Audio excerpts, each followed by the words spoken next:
Good afternoon, everybody. Welcome to today's RITI session. We are very pleased to have Shayla Wiggins here from the Center of Teaching Excellence to give us a little information about using Google and other tools for research collaboration.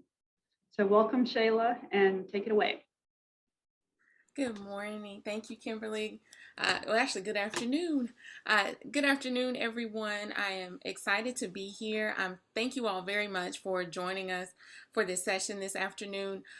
Because today's session is about collaborative tools, I am going to forego the traditional PowerPoint presentation, but what I'm going to do instead is share some links with you all in the chat as we work together today.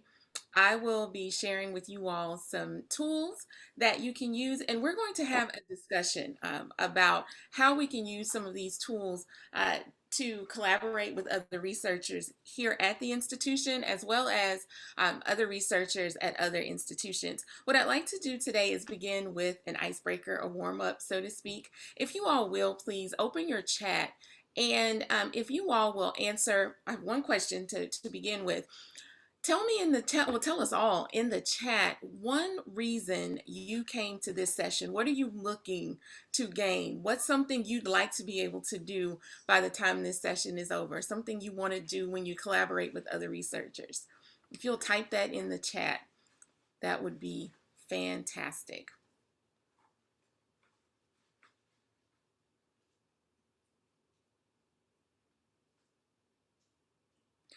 While you all are thinking and typing. For example, someone may say, oh, great, being able to find publications using Google and perhaps some of you, I see someone says, learn more resources to use while teaching. Absolutely. These resources will be able to use to collaborate, not only with other researchers, but have our students use with each other as well as with them. For example, some of you may be working with other researchers on a grant or different types of proposals or different forms of research, exchanging ideas on research areas and topics. Thank you for putting that in the chat. So there are several ways to do that because we know that here at the institution, we have lots of ways to collaborate with one another through the software that the university sponsors, like Microsoft Teams. We're already on Zoom.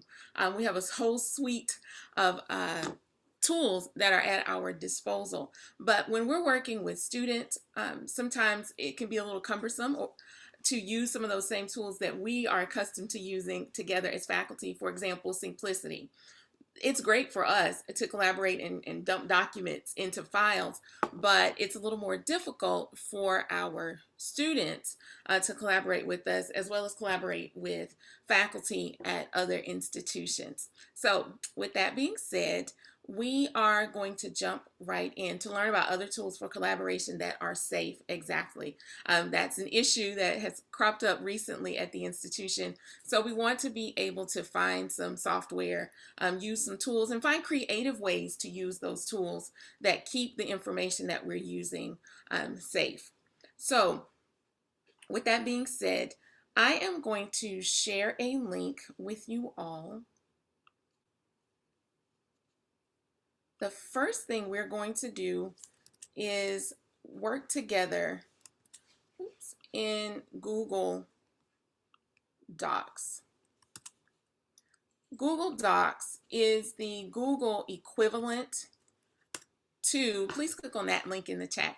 Google Docs is the equivalent to Microsoft Word that we're accustomed to using on our desktops.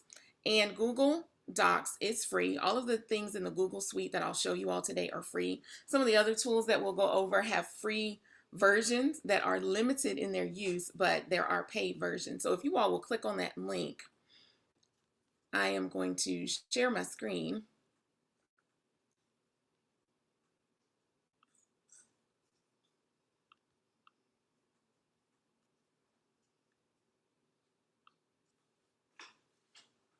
So that we can work together.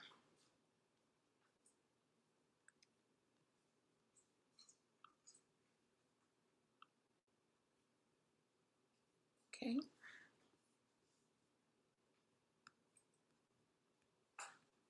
If you all will click on that link, And as you join us, I'll see your icons pop up right up here in the top portion of the screen.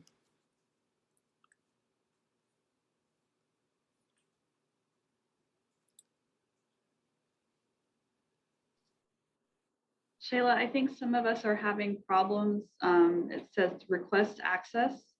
Okay, hold on just one moment. Let's try this again with technology.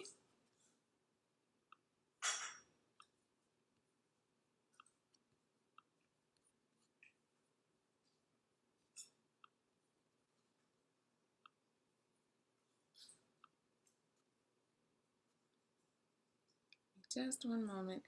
And as with technology, let's see, we have to make adjustments just like we do in class. So let me go in and make sure that my settings are correct.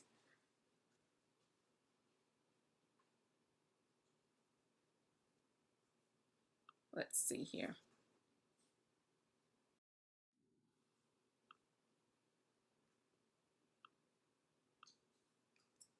All right, let's try it again. I'll repost the link. There you are. Everybody try that one. And you should be able to jump right in. There you are. Thank you. Sorry about that. I think I forgot to make it open so that everybody can use it. So while we're talking about that, when you are using Google Docs, there are two portions. There are two ways to share. You can share directly with people and different groups if they have Gmail addresses, and you can also share outside of Gmail. But down here at the bottom, if you'd like to share a link with your collaborators, you need to change the settings, as I forgot to do. Change the settings so that anyone with the link can go in and edit, or sometimes you may only want people to be able to view or just comment, and you don't want them changing the information after you reach a certain stage in your information gathering or your writing. You have different options that are listed for you here. So when you are sharing those documents and people jump in, you all can feel free to go in and start filling in some of this information, because I want us to take a quick tour and look at some of the tools that are available here in Google Docs. Now, while you all are filling this in, you'll see up here at the top there is a ribbon that is available. And with that ribbon, you notice that it's very similar to Microsoft Word in terms of what you can do. In the file section, you can make new documents. You can even do spreadsheets and presentations. That's the nice thing about the Google Suite. Everything talks to one another, and it's very easy to access the other tools from inside of one tool. You don't have to necessarily close down one piece of software to jump into the next. You can make a copy of this if you want to do two different versions of something. You can share one version and keep another, or if you want to do make smaller changes that you like to share with colleagues, if you all are trying out testing different versions of the way something looks. Of course, you can email these documents. The nice thing about Google Suite documents is that you have the option to download them in different versions. So you could download this as a Microsoft Word document, take it to your computer, and continue to work on it with ease. You can also save these as PDFs if you'd like to lock the formatting. If you're ready to share that final version, you can do plain text. You can do this even as an e-publication. If you are interested in turning these into books, there is a website called Issue. I will show you all a little bit about Issue today. It's not as secure. I know some of you were concerned about that, but if you want to publish something, let's say you're doing a newsletter or something like that, Issue is a wonderful tool. We'll take a look at it a little bit later. So the nice thing also about this is, you know how sometimes you're working in Microsoft Word or PowerPoint, and if you're not signed in sometimes to Office 365, and you don't have autosave turned on your laptop because it's eating up your memory, it's slowing down your computer and your processing, it's difficult to go back and get something. Let's say you deleted something or forgot to save it. The nice thing about the Google Suite is that here you can find version histories. So let's say you're collaborating with a group and somebody didn't get the memo that you weren't supposed to delete the entire chapter 4 that you all have been working on. With version history, you can go back and see from the beginning when the document was created. So you can see different versions. Let's say you all started on this document on the 4th of April. You can go back and find out, okay, what did we write on that first day that we accidentally deleted? Beautiful thing about Google is that you can go back and retrieve all of that information. As you can see, with the Google Suite, it is very easy for us to collaborate in real time with Google, especially with Google Docs. If we're writing together, we've had instances where we've collaborated with people at other institutions where we'll be on a Zoom call like we are right now, but we're also seeing one another and we are typing at the same time.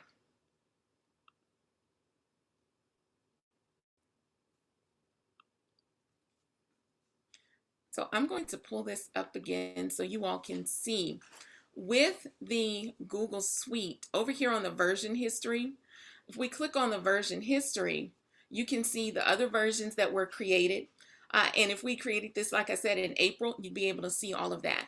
You can see when the edits were created, if someone made a mistake in calculation or they included a reference that you want to go back and get that we needed to include, you can do that. Here, thank you all for introducing yourself. You also see that if some of you have perhaps gone down to, here it is, the commenting section. Some of you may have made it to this point. If you're ready to comment, let's say you're editing with a group, you can add a comment here, and you all can comment without making the changes, just like you would in Microsoft Word. And if you all will use that commenting feature and to comment, let's say we'll go here at the end of this about some ways you'd like to use these tools to collaborate with other researchers, spread awareness and visibility of PV's research. Fantastic. So what we'll do is put our cursor at the end and we can comment on that.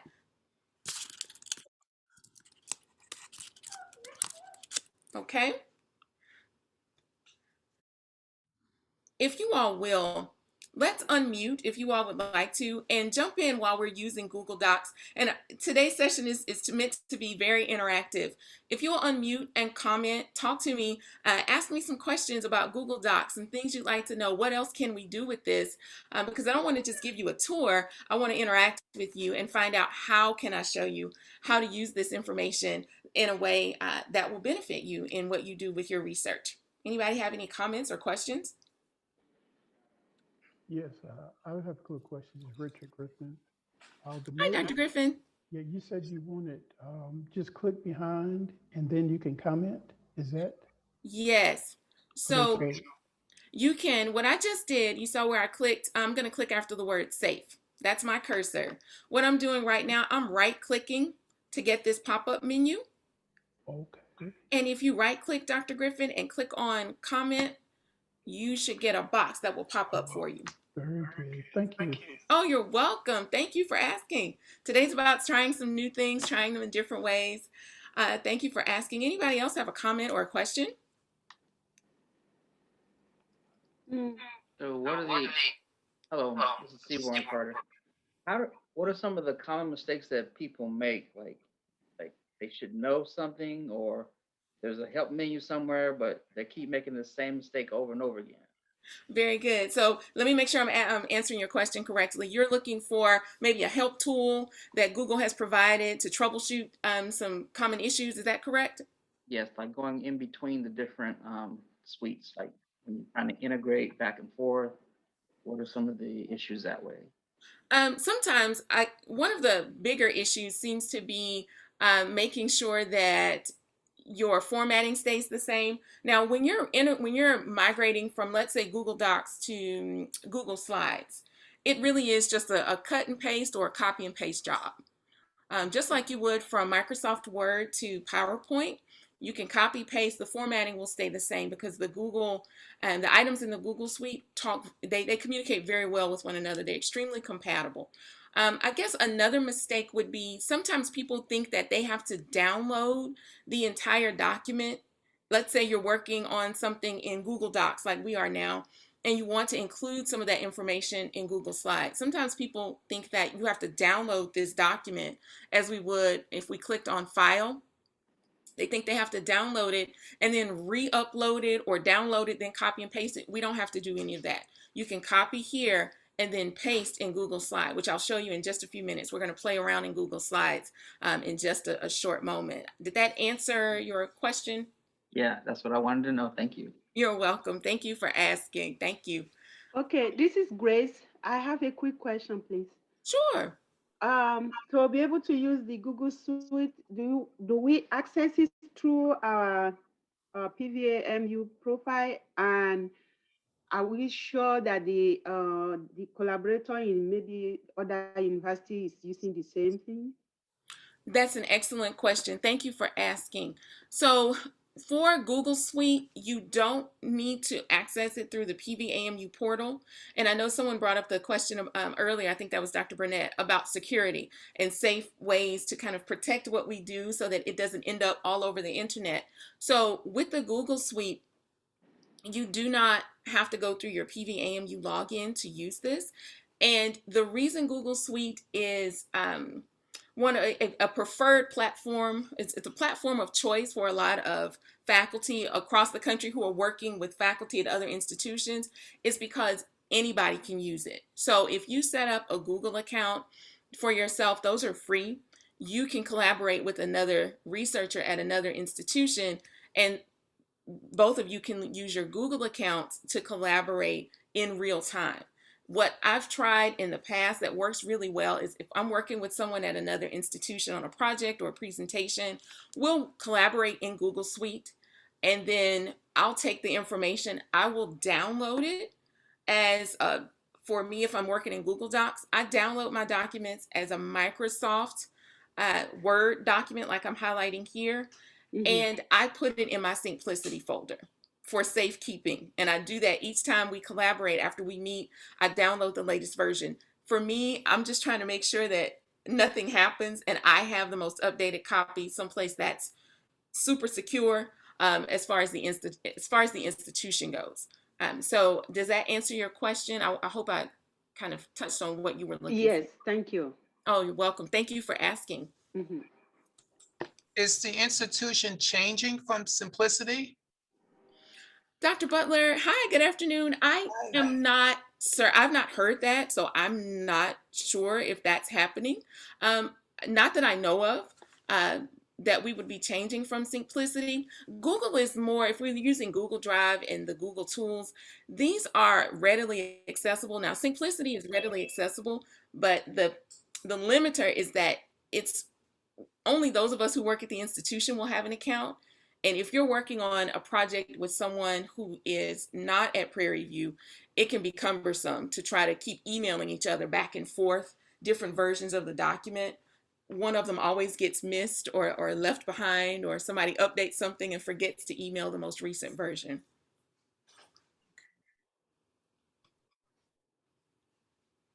Any other comments or questions? How are you feeling about maybe using Google Docs to do some type of collaborative work with colleagues? Another question I have has to do with maybe copyright or compliance. Right.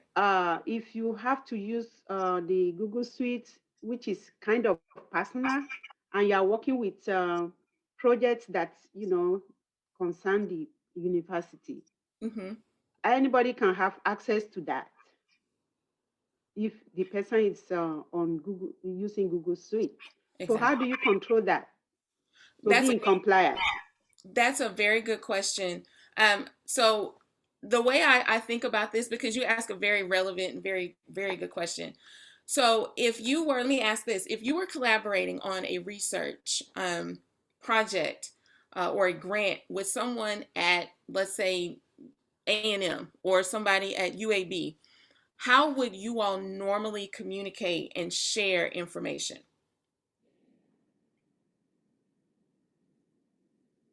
Usually it's through the university email. Exactly. That's why I was asking that question, because normally what we do is we take the file, we work on it on our laptop, our university owned or our work laptop or our personal laptop, and then we send a version via email to the other researcher, which is fine because that is very secure. And I'm not knocking any of that. And I think that's good. It's just that sometimes there are some pieces that become more cumbersome to continue to do that. So to answer your question, it becomes a matter of discernment and deciding what pieces to use this for and which pieces are better left in email communication. For example, if you're sharing data, then of course we want to keep things secure and continue to share via email.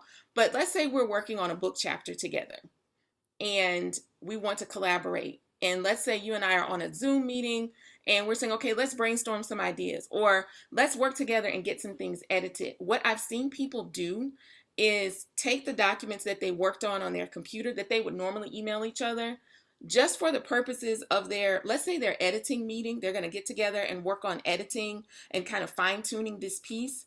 I've seen people take those documents from Simplicity or from the hard drive on their computer, and during their Teams meeting or Skype or Zoom, they'll upload the document into Google just for that meeting, if that's making sense. They'll upload it into the cloud, into Google for that meeting, collaborate, and then download it back to their computer. You can always go back in and delete what you worked on once you get the version on your computer. If you're concerned about security, that's one measure that I've seen people take that works relatively well because they make sure they keep an updated version on their computer.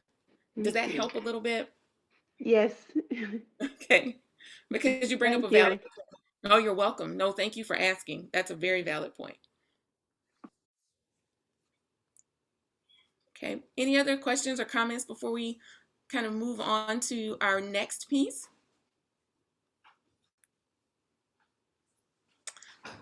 Okay.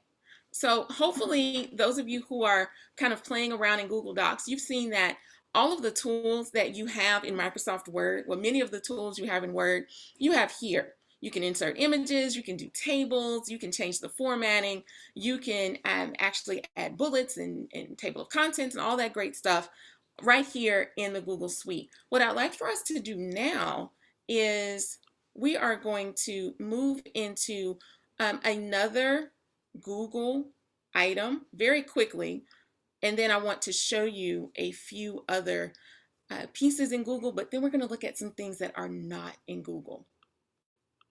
Give me just a moment and I will share a link with you all.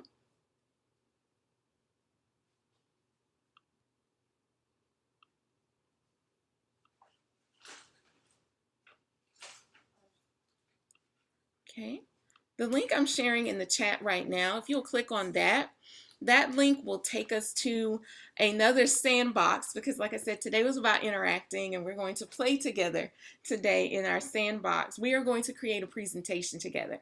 This is another tool that Google does a fantastic job with because in Google Slides, you can create a very professional piece of work. If you're presenting at a conference together, I've seen many of our colleagues here at Prairie View use this tool to collaborate with other faculty, other researchers at other institutions, their peers, to create presentations for conferences, especially in the age of COVID, where we need to hop on Zoom and brainstorm, and in an hour, we have a great presentation that we can share. Now, I won't walk us through the ribbon because many of the tools are just the same as we saw in Google Docs. But if you will, today we're going to play together and create a presentation. So what I'd like for you all to do is I would like us to use our chat in Zoom. And will you type in the chat? I want someone to type in a topic for our mock presentation. First person to get something in there wins. They win the prize of titling the presentation. I don't have any candy today, but you win the prize of getting to title the presentation. Summer camp and recruiting. You win, Dr. Carter. All right. That will be the title of our presentation. Dr. Carter, since you won, will you go in and type in the title for this presentation, please? Well, actually, I'm going to defer to the number 2 position because I think I like that better. Okay, no worries. We will take that one. Thank you.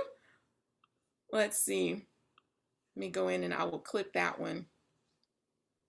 Oh, what is research in 2021? Dr. Douglas, you now have the honor. Will you take your title and copy it and paste it into our Google slide presentation?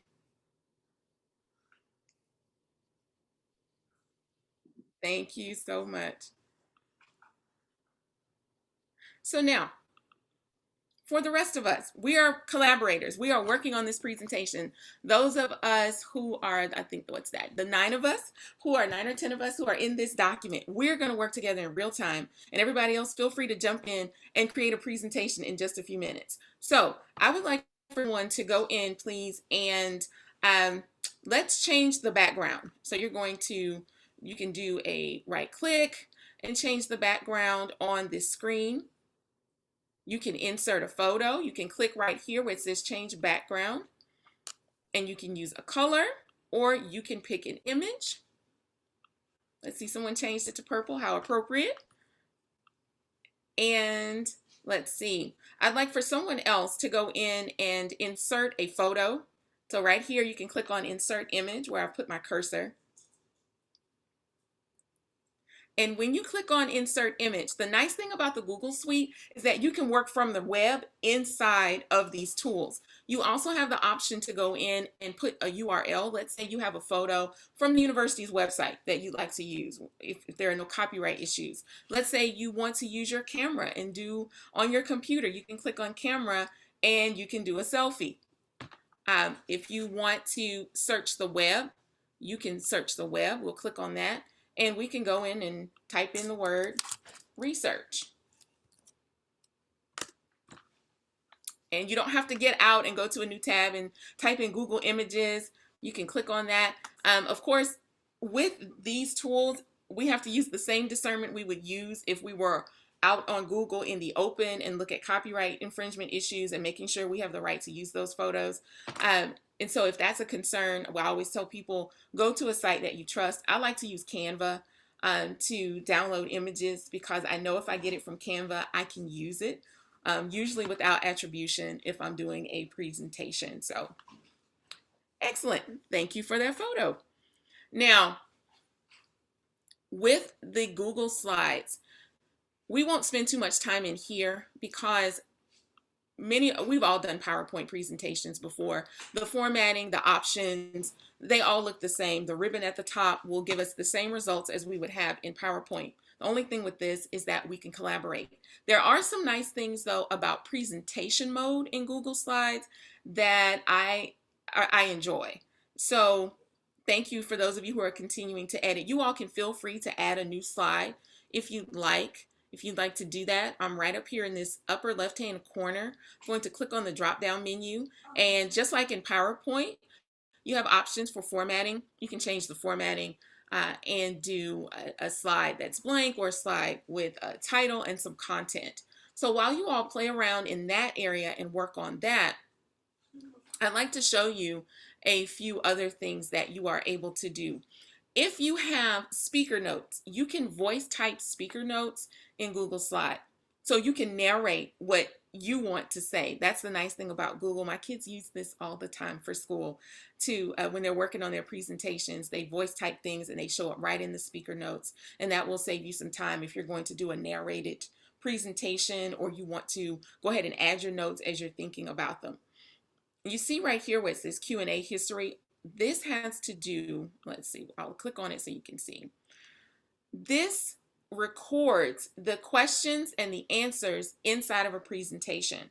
So let's say that, once things are moving forward and you, from our use of Zoom so heavily, and you still want to do an online presentation, you could present from Google and still do Q&A inside of your Google presentation. I want to show you what that looks like. So with the presenter view, I'm on present over here with presenter view. If you and your colleagues would like to practice, you want to rehearse your presentation together for the conference, this is an excellent tool to use in your group, but it's also a great tool if you have students in an online class and they're doing a presentation and you want the students in the course to be able to ask questions during that presenter's presentation. This is a fantastic tool. With the speaker notes, if we had them, they would be here. But if we click on audience tools, there are features that we have where we can go in and present to a group and give them a code that will appear on a slide so that our audience members can click on the code, go to the link, and ask questions directly that will pop up for us as the speaker, so that we get to see those. Let's see. So down here at the bottom, I'll click on Start New. And I am going to put this link in our chat. If you all would like to click on that link, even if you're not signed into Google, you'll be listed usually as a guest, but if you're signed into your Google account, your name will come up. If you'll click on that, you see up here, we're accepting questions for this presentation. I'd like for someone to try it out and click on that link and give us a question. Let's see. Hi, Dr. Burnett. It is exciting. And I'm so glad. Thank you for being the first one to jump in with this, because you have some options here. Students can upvote the question. So it's your back channel. If you're doing a presentation in class and you're not able to kind of jump into the Zoom chat, or you're trying to monitor everything, this is saved with your presentation. So that way, if you're presenting with a group across the country and y'all are rehearsing together, let's say someone is typing, oh gosh, I have this question, and you want to save that. Good. So if you want to save that, it saves with the presentation. So you noticed a few moments ago when we were in our Google slide, we had a box that talked about the Q&A history. Now, because you all are writing questions, that's what will pop up when we go back to that section. It saves the questions and the answers that were given. If I upvote, or because I'm the presenter, I can't, but if I were an audience member, I could go in and click on all of these if I thought they were all relevant. This is a great way as an instructor, but also as a presenter, to see what issues or challenges or perhaps more information may be needed when doing a certain presentation or presenting data to a group or sharing during an accreditation process or what have you. This is a wonderful tool, and it's all free. That's the best part.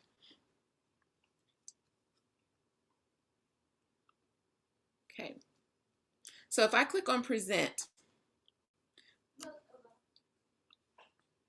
in our presentation, we see Dr. Burnett's question. So now as a class, as a group, as an audience, we can talk about this question. I don't have to repeat someone's question from the audience or say, oh, there's a question in the chat, when everybody's trying to scramble and get to the chat. So now it's on the screen and we can discuss it, and then we can move on to the next slide. Okay, it's a great way to keep great engagement and interaction with your audience when you're doing one of these presentations. As with Google Docs, would anybody like to unmute? Do you have any questions, comments, ideas, any direction you want to take this conversation before we jump into our next collaborative tool? Anyone?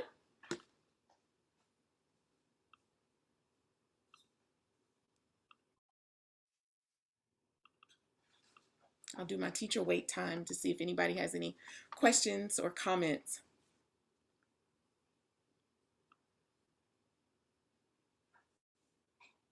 Okay, so we're all good to move on to the next.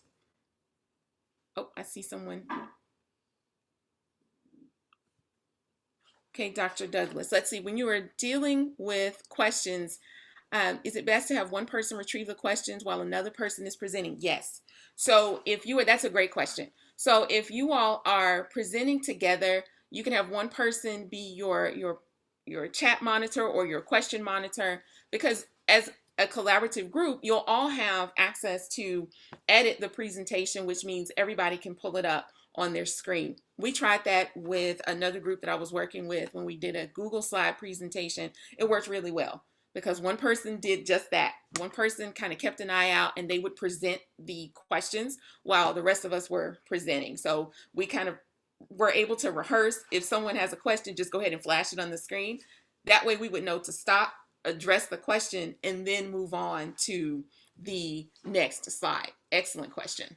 That's what it does get cumbersome to monitor by yourself. Okay.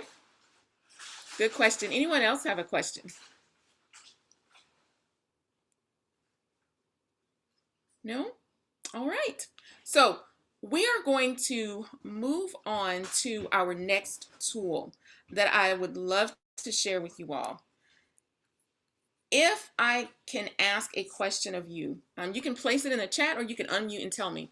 How many of you all are familiar with online whiteboards? You can put a thumbs up in your reactions. You can unmute and tell me. Okay, I see 1, 2.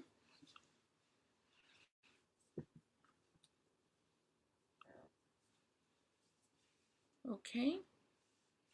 Okay, Dr. Butler. All right. Just Zoom? Okay, fantastic. So I tell you what, I am going to share with you all one of many online whiteboards. Now Zoom offers a whiteboard, but I will be honest with you, it's functional, but it is not as collaborative as it could be. So I am going to share this link with you all. Now there is one particular concern that I will share with you all about this.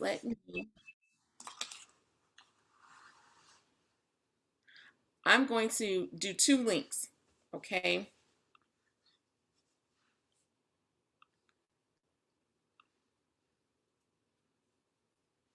I'm going to do 2 links.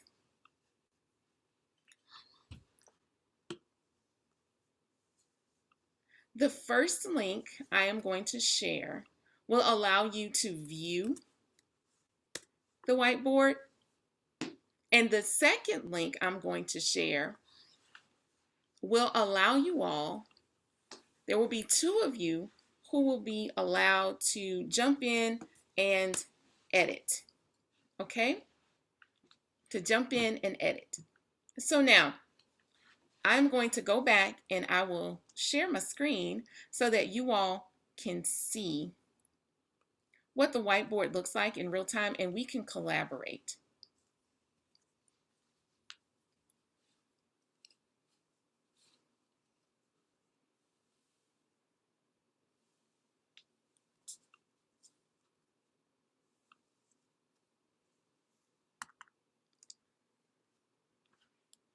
All righty.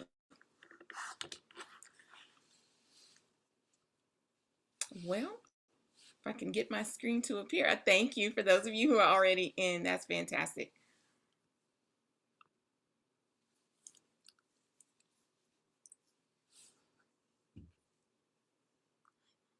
There we are. Okay.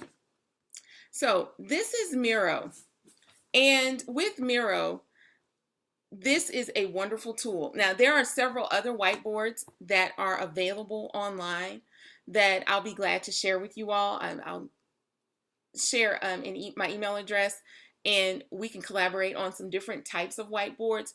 These online whiteboards, you know, Google has one, but you need the Google Education Suite to use it normally. But there are several others that I'll be happy to share. With the online whiteboard, you can create anything. That's the beautiful part. If you want to go in and put in pictures, you can put in pictures. If you want to create a template in Miro, you can create templates. We won't do that today because I want this to be organic and I want us to be able to share. So I will create a text box. Let me zoom out. Zoom back in. As you can see with Miro, it can be as large or as small as you like. For those of you who've used Prezi in the past, you may find that this interface is very much like Prezi because you're kind of floating out here on this infinite plane to collaborate and create. But it's nice because if you have a team of researchers and you all are wanting to look at similarities between data, or you're sharing photos or charts and things like that, you can put everything in one workspace and talk and work together. Let's say you set up a Zoom meeting like this one. We can collaborate in Miro and put sticky notes. If we're having a brainstorming session, this is great for those of us, like myself, I need pictures, I need color, I like lines to connect. And it's almost like we were all in a room together and we're having one of our brainstorming sessions on a whiteboard. This is the same version of that. So I'm going to type RITI up here and I will increase the font nice and large to 288. That's a little big, but we'll do 100. And as you can see, when I put in text, I can link it if I'd like. I can paste a link, or I'll just type in the university's address and do apply. So now we have a link right here. If I click on it, it'll take us to the university's website right there. I can, of course, change the color, the style, the highlighting. I can change what the color and the opacity of the text. If I wanted red, I could do red back there in the background. If I wanted purple or yellow or something like that, I could change that. So for those of you who got in and are collaborating with me, try out some of these tools that are over here on the left side of the screen. Pick on anything you want. You can create a sticky note, which are great tools to have. You can do any color. And if we do a sticky note, I will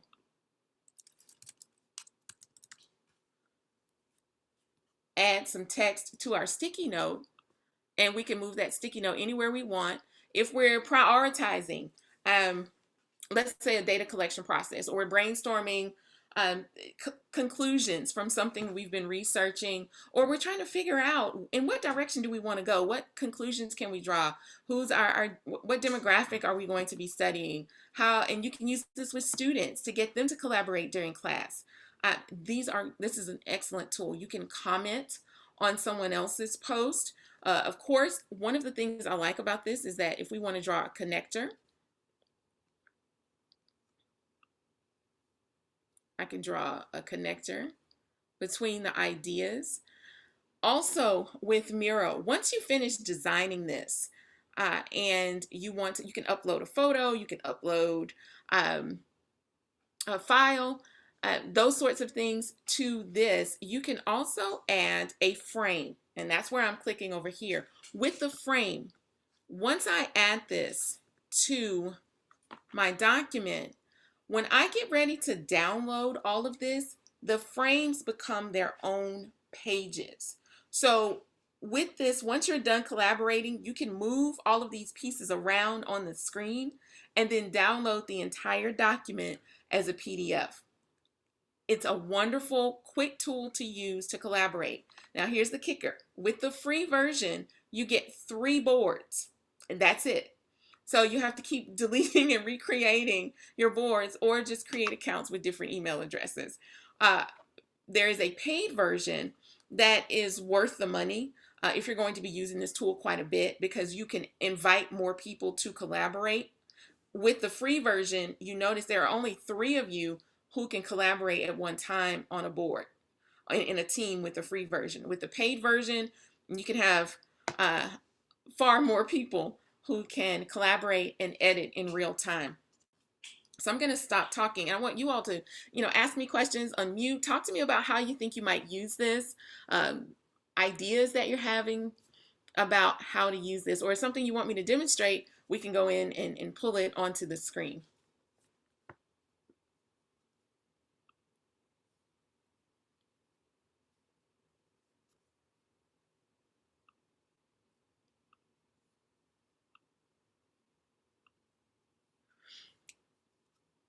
Down here at the bottom, as you can see, you can insert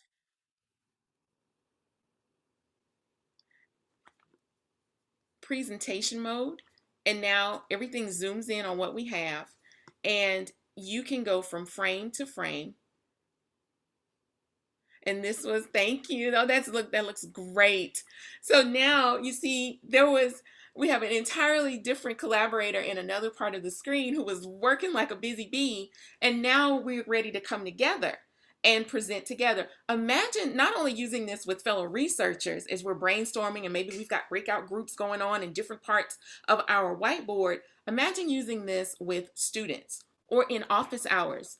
If you want to use this with students and you have a stylus and you're working on your iPad, Miro has an app that you can download and use on your app or on your phone. I use the Miro app on my phone. It is fantastic because I can draw, I can do everything on this. I have the same level of functionality on my phone that I do on my screen. And it's wonderful. I'm a big fan of Miro. I only have the paid version, but even with the paid version, there's so much that we've been able to do in our one-on-one teaching test kitchens with faculty. We brainstorm ideas, and then after our teaching test kitchen session, where we help faculty kind of use new technology or try out ideas that they're having, I can download our session as a PDF and email it to that faculty member and say, here are the results of what we talked about. Here are your ideas, the things that we discussed, the creative ways you're going to use this new tool or teaching strategy or assessment technique. And then they have it in perpetuity. So that's Miro, one of my faves. And I encourage you to look online and try out some digital whiteboards because they do come in handy. There are some digital whiteboards out there that will allow you to record your voice. And it's like, if you're familiar with Khan Academy, and you know how they have these great tutorials, you can do a lot of the same functionality with a lot of these digital whiteboards like you could with if you were using Camtasia, which is a screen capture software. So I want to stop sharing and allow us to wrap up with some questions. I didn't want to bombard you with too many pieces today, but I just want to get you thinking about using these online tools like Google, like Miro, for online collaboration. There's one other tool that I will mention that works well if you're collaborating with other faculty at other institutions and you want to allow them the same level of access to the surveys, the information that you collect as everybody else. I would recommend Google Forms. And we are maybe 10 minutes from our time expiring, but let me see if I can pull up one of the forms that we've done in the past, one of our older forms. Let's see here.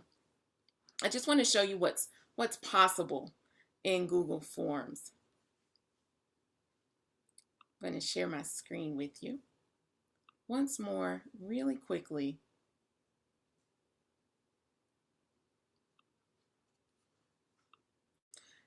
With Google Forms, if you'll give me using your reaction, give me a thumbs up if you have tried Google Forms before, so I'll know how many of us have kind of delved into this part of the Google Suite.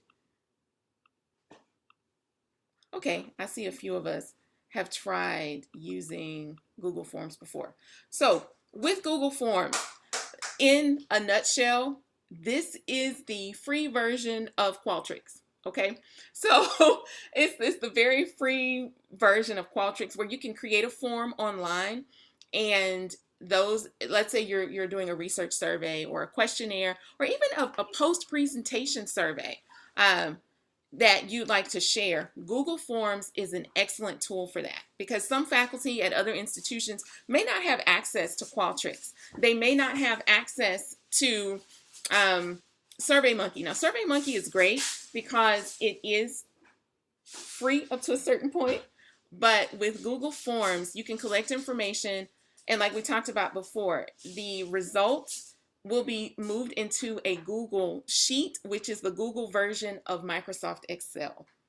Once the data is exported. It automatically exports to a spreadsheet. You can download that spreadsheet as an Excel spreadsheet and save it in Simplicity if you're concerned about security. Okay, so with Google Forms, I will share with you in a form from the past that I've used in classes. And just to show you what it looks like when you design a form, you can control what color the background is. If you want photos back there, you control the aesthetics completely. But with Google Forms, you have many different question types. For example, I used to use this form to meet with my students. So when they would come to my office hours, I would kind of type notes about what we met about so I can follow up with them and keep track of who's having what challenges, so I could kind of discern if there were patterns in the concepts they were struggling with in the course. And also it helped me better relate to my students because I noticed when they would come back, I could just review my notes. If I knew they were coming at 10 a.m., I could quickly review my notes before they would pop into my office and say, you know, last time you were here, I remember you talking about chapter 4. Sometimes that's hard to do when we have 300 students or 150 students under our wing. So this form helps. But with Google Forms, you can record, for example, have students put in, or yourself, put in the month, the day, the year, all of those logistics, and then put in names. You can have multiple choice questions. You can do short answer questions as well. But the design of these forms is very user-friendly. If you've done anything in Qualtrics before, this is not as advanced as Qualtrics. It's not, but it is extremely useful. For example, I'll come here and show you what the responses look like in the forms page. It shows me how many times I met with a student at 12:30, 12:35. Quickly, I can look at a glance and see what the data looks like. And I can see which students came by. It tells me by student name how many times they visited me in the semester. Depending on what data you're collecting, you can decide how do you want this data to show up. So I have a pie chart that tells me which courses were coming by the most, which sections. Obviously, my section PO4, they were rocking it because they were coming to office hours regularly. And then down here are the open-ended responses. And this is where I would type my notes. But if you're doing a survey, this is where people, of course, would type in what the answers to the questions that you ask them. I want to very quickly click on this spreadsheet and look at the responses in Google Sheets. When the survey is filled out, like I said, the data automatically goes into a Google Sheet. This is downloadable as, if you see here where I'm looking at my file, I can download this as Microsoft Excel, or I can do CSV if I'd like. Great tool to have on the fly if you need survey data and you need to collect this and you're working with other members at other institutions. Great tool to use. Okay, so I just want to make sure I showed you that as well as another way to collaborate and collect information.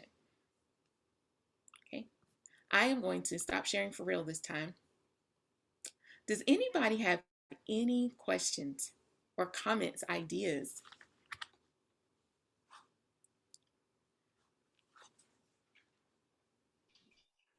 Dr. Carter, you look like you're thinking.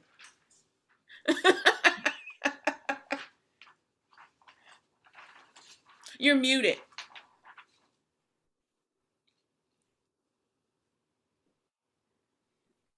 So if we right now don't have a way to test it out, you say you kind of like have a test kitchen.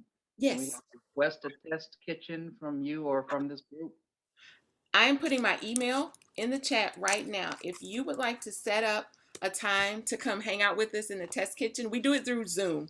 Hang out with us in the test kitchen, email me and we will work with your schedule. We'll find a time and we do sessions as long as you need. We'll do 15 if you only need 15 minutes, 30 minutes, an hour, whatever you need. That's what we're here for. Okay. That sounds great. Thank you. Oh, thank you. Thank you. That's what we love to do. This is our passion. We want to help you all, help our students, and help make teaching as fun and as productive and effective as possible. Kimberly, I will turn it back over to you if nobody has any other questions. All right, well, thank you. That was a lot of good information. I know I learned a few new things that will be helpful for us in the Research Advancement Office. So if no one else has any more questions, we'll end the session for today, and you guys have a good week. Good luck with finals. Thank you all very much. Thank you. Yes, good luck with finals. Have a great week, everybody. Thank you. Thank you. Thank you so much. Keep up that passion. That's Thank you. inspiring. Thank you, Dr. Butler. Thank you. Thank you. Thank you, Dr. Griffin. Have a good day. Have a wonderful week, Dr. Griffin. Thank you. All right, thanks. That was really great information. Thank I did learn something today, so y'all have a good day. Oh, have a great day. Thank you.